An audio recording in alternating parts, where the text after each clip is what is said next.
pelaku MJR pada saat melakukan aksi pelemparan kepada petugas dengan menggunakan potongan besi pagar yang ada di depan kantor gubernur. Tersangka AF yang juga melakukan aksi pelemparan dengan menggunakan pagar dan menyerang petugas. Peran tersangka AFR yang melakukan pelemparan dengan menggunakan batu dan juga melempar dengan menggunakan pagar yang ada di depannya untuk menghalang-halangi petugas pada saat akan melakukan pemadaman ban yang dibakar oleh kelompok mereka. Kemudian ini peran dari tersangka atas nama K yang sedang membawa pagar dan dilemparkan ke arah petugas, dan ini adalah peran dari tersangka atas nama A yang membawa potongan bambu dan melakukan penyerangan dan pemukulan terhadap petugas yang akan melakukan pemadaman api yang mereka bakar dari ban.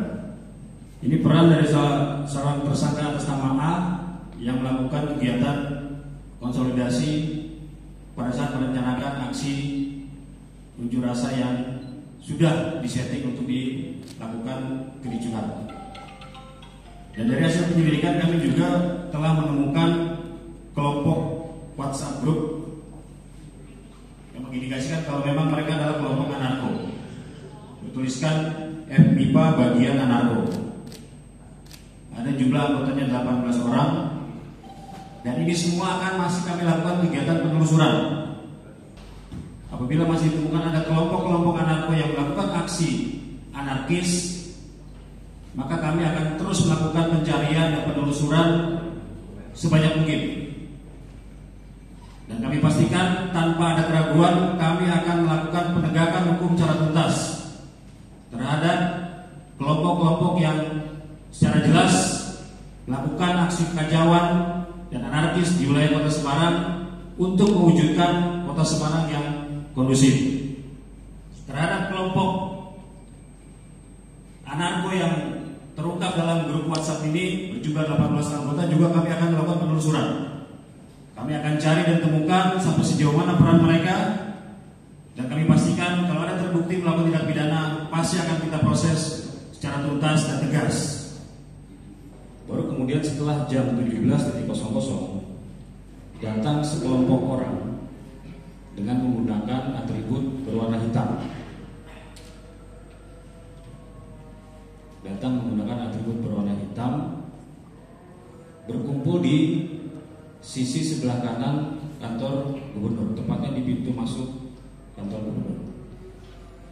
Mengingat ada kelompok yang berbeda tampilan identitasnya dengan kelompok buruh, maka kami melakukan kanalisasi atau pemisahan antara kelompok buruh yang memang murni dari serikat pekerja dengan kelompok yang datang dengan menggunakan atribut serba hitam.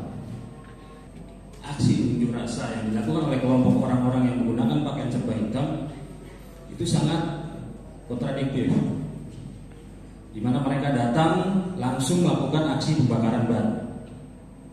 Kita lakukan pemadaman langsung dilempari dengan berbagai macam benda, apakah itu batu, air minum dalam kemasan botol, kayu, maupun benda-benda lain.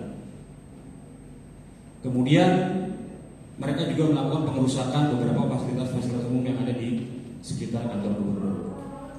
Dari dua hal berbeda tersebut kami bisa menyimpulkan bahwa memang kelompok yang menggunakan pakaian serba hitam ini memang berniat untuk melakukan kericuhan ataupun kerusuhan pada saat melaksanakan kegiatan aksi. Karena hampir tidak ada dialog, hampir tidak ada komunikasi.